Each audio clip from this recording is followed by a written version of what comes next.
Bapak, Ibu, saudara-saudaraku yang kekasih di dalam Tuhan, salam sejahtera bagi kita sekalian. Selamat berjumpa kembali dalam saat teduh pada pagi hari ini bersama Jemaat Ebenezer Bekasi, edisi Selasa, 4 Agustus 2020. Kita bersuka cita bersama diperjumpakan kembali untuk menikmati kasih karunia Tuhan pada pagi hari ini. Kita akan mendengarkan firman Tuhan. Marilah kita mempersiapkan hati kita, mempersiapkan pikiran kita, mempersiapkan keutuhan hidup kita untuk bersama-sama merenungkan firman Tuhan pada pagi hari ini. Sebelum kita membuka, membaca, dan merenungkan firman Tuhan, marilah Bapak, Ibu, saudara-saudaraku, kita sehati di dalam doa. Mari berdoa. Tuhan Allah Bapa kami yang bertahta di dalam kerajaan sorga, pada pagi hari ini, kami datang di hadapan hadirat-Mu dengan limpah syukur dan terima kasih untuk segala kasih-Mu dan kebaikan-Mu bagi kami, memelihara dan melindungi kami senantiasa.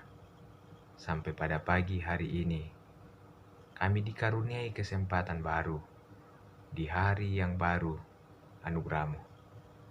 Terima kasih Tuhan, kami dimungkinkan bersama-sama untuk berjumpa kembali dalam persekutuan yang indah, dalam saat teduh pagi ini, untuk bersama-sama menyiapkan hati kami, mendengarkan dan merenungkan firman kebenaran-Mu.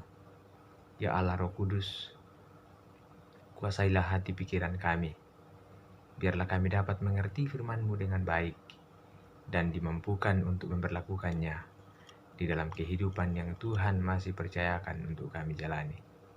Ampuni salah dan dosa kami Tuhan, sempurnakan kami yang berdoa kepada-Mu, di dalam nama Tuhan kami Yesus Kristus, Tuhan firman yang hidup, kami berdoa. Amin. Bapak, Ibu, saudara-saudaraku yang kekasih, firman Tuhan yang saya persiapkan pada pagi hari ini untuk kita baca dan kita renungkan, saya pilih dari kitab Kejadian pasal 23, ayatnya yang ke-6 sampai pada ayat yang ke-15. Bunyi firman Tuhan demikian. Sarah mati dan dikuburkan. Dengarlah kepada kami, Tuanku. Tuanku ini seorang raja agung di tengah-tengah kami. Jadi kuburkanlah istrimu yang mati itu dalam kuburan kami yang terpilih. Tidak akan ada seorang pun dari kami yang menolak menyediakan kuburannya bagimu untuk menguburkan istrimu yang mati itu. Kemudian bangunlah Abraham, lalu sujud kepada Bani Het, penduduk negeri itu, serta berkata kepada mereka, "Jika kamu setuju bahwa aku mengantarkan dan menguburkan istriku yang mati itu, maka dengarkanlah aku, dan tolonglah mintakan dengan sangat kepada Efron bin Sohar, supaya ia memberikan kepadaku gua Makpelah miliknya itu, yang terletak di ujung ladangnya. Baiklah itu diberikannya kepadaku dengan harga penuh untuk menjadi kuburan milikku di tengah-tengah kamu." Pada waktu itu, Efron hadir di tengah-tengah Bani Het. Maka jawab Efron, orang Het itu, kepada Abraham dengan didengar oleh Bani Het, oleh semua orang yang datang di pintu gerbang kota, "Tidak, Tuanku, dengarkanlah aku. Ladang itu kuberikan kepadamu, dan gua yang di sana pun kuberikan kepadamu. Di depan mata orang-orang sebangsaku kuberikan itu kepadamu. Kuburkanlah istrimu yang mati itu." Lalu sujudlah Abraham di depan penduduk negeri itu, serta berkata kepada Efron dengan didengar oleh mereka, "Sesungguhnya, jika engkau suka, dengarkanlah aku. aku membayar harga ladang itu. Terimalah itu daripadaku, supaya aku dapat menguburkan istriku yang mati itu di sana." Jawab Efron kepada Abraham, "Tuanku, dengarkanlah aku.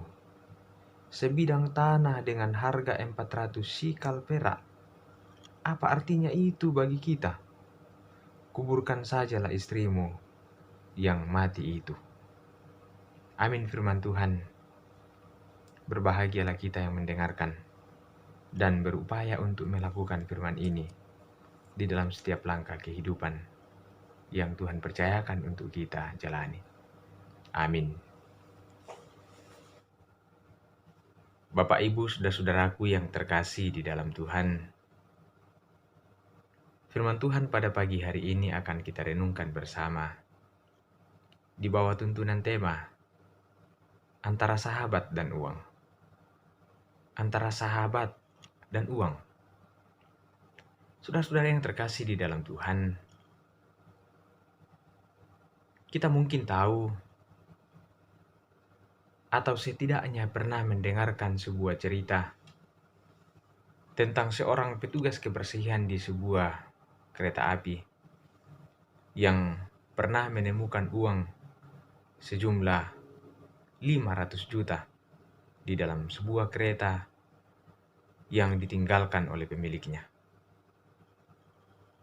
Dan yang sangat mengejutkan adalah ketika si petugas kebersihan itu melakukan perbuatan yang sangat terpuji dengan berusaha mengembalikan uang itu kepada pemiliknya. Dia tidak berusaha untuk menyembunyikannya untuk menjadi miliknya sendiri, tetapi dia berupaya untuk mencari siapakah pemilik uang itu. Bayangkanlah, Bapak Ibu saudara-saudaraku, sikap hati orang itu. Pemilik uang adalah seorang yang asing bagi dia, tetapi hatinya tergerak oleh belas kasihan dengan orang itu. Bagi petugas kebersihan itu, nilai uang yang ratusan juta tidaklah berarti jika dia menikmatinya di atas penderitaan orang lain. Dia sungguh meletakkan relasi yang baik dengan orang lain itu jauh lebih bernilai daripada uang sejumlah 500 juta itu. Bapak Ibu saudaraku yang kekasih di dalam Tuhan, kisah tawar-menawar antara Abraham dengan Efron orang Het yang baru-baru kita baca tadi mengisahkan peristiwa serupa di mana Efron melihat hubungan baik dengan Abraham jauh lebih penting, jauh lebih bernilai daripada uang senilai 400 sikal perak. Saudara-saudara yang kekasih, peristiwa ini terjadi ketika Sarah istri Abraham meninggal, dan Abraham pada saat itu sebagai orang asing di Kanaan. Tentulah mereka tidak punya tempat pemakaman untuk istrinya. Maka Abraham berkehendak untuk membeli sebuah lahan pekuburan kepada Bani Het yang tinggal di wilayah itu. Apa yang terjadi? Ternyata penduduk setempat sangat menghargai Abraham, bahkan menyapa Abraham dengan sebutan Tuanku Raja. Karena mereka sangat menghormati Abraham, maka Efron hendak memberikan dengan cuma-cuma gua Makpela kepada Abraham untuk memakamkan istrinya.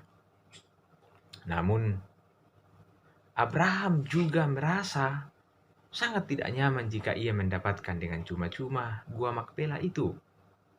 Maka terjadilah pembicaraan yang panjang di antara kedua sahabat itu, sampai Abraham mendesak untuk menerima uang pembelian dari gua tersebut. Perhatikanlah Bapak Ibu saudara-saudaraku yang kekasih. Kisah ini mengajarkan kepada kita untuk berlaku ramah dan saling menghargai. dan penuh kasih kepada semua orang, bahkan kepada mereka yang asing sekalipun, pendatang, dan tidak dalam garis keturunan sama dengan kita. Ketulusan hati dari Efron bersama orang-orang Kanaan itu sesungguhnya sedang membongkar pola pikir dan karakter kita yang masih sering mengedepankan sikap egois kita, yang masih sering mengedepankan sikap apatis kita, ketertutupan kita, dan ketidakramahan kita kepada orang-orang di sekitar kita. Jangankan orang lain, bahkan di antara saudara bersaudara, seringkali saling mengabaikan, bahkan saling merebut sesuatu untuk kepentingan diri sendiri. Selain itu, dari sisi Abraham kita melihat Abraham bisa saja memanfaatkan untuk mengambil keuntungan atas kemurahan hati Efron dan orang-orang Kanaan ketika itu. Dia bisa mengambil secara gratis gua Makpela itu, namun dia tidak ingin melakukan hal itu. Maka di sini sangat terlihat kekayaan yang diperoleh Abraham selama ini sungguh-sungguh diperolehnya dengan jalan yang sebenar-benarnya, bukan atas tipu daya, bukan atas tindak ketidakadilan, atau dengan memanfaatkan kelemahan orang lain. Kekayaan duniawi serasa kecil di mata Efron. Katanya kepada Abraham, "Uang sebesar itu apakah artinya bagi kita?" Di sini Efron melihat suatu nilai yang tak dapat dibayar dengan uang, karena nilainya di atas lebih melampaui daripada sekedar uang, yakni berelasi dengan baik dan dengan indah kepada semua orang. Hubungan baik dengan orang lain jauh lebih penting daripada harta benda.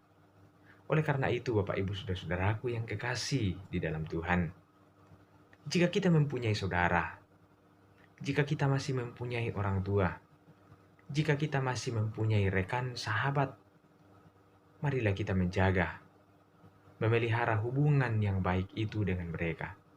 Karena berelasi dengan orang lain adalah suatu karunia yang indah dalam hidup kita. Saling menghargailah sebaik-baiknya. Letakkanlah orang lain dalam posisi di atas daripada apa yang kita miliki dalam hidup. Selamat menjalani kehidupan, menikmati persahabatan dan kebersamaan yang indah dengan setiap orang yang ada di sekitar kita. Tuhan memberkati kita sekalian. Amin. Marilah kita berdoa. Tuhan Allah Bapa yang Maha Kasih, syukur kami naikkan kepadamu. Kasih-Mu luar biasa kepada kami, senantiasa menganugerahi kami kehidupan yang terus kami jalani dari hari ke hari. Sampai pada saat ini, kami dimungkinkan untuk menikmati hari baru karunia-Mu. Terima kasih Tuhan, kami telah diberikan kesempatan menikmati dan merenungkan firman-Mu pada pagi hari ini. Sebelum kami menjalankan berbagai tugas tanggung jawab kami dalam setiap aktivitas yang akan kami jalani hari ini, kiranya firman-Mu yang telah kami dengarkan Tuhan mengambil bahagian dalam hidup kami, dan kami dimampukan untuk terus meletakkan firman-Mu ini sebagai dasar daripada seluruh perjalanan kehidupan kami, sehingga kehidupan kami terarah pada jalan-jalan yang Engkau kehendaki, sehingga kehendak-Mu lah yang terjadi dalam hidup kami. Berkati kami Tuhan menjalani hari ini. Tuntun dan peliharakanlah kami dengan apa adanya kami. Engkau tahu ya Tuhan, kami terbatas. Kami memerlukan dan sungguh-sungguh membutuhkan Engkau.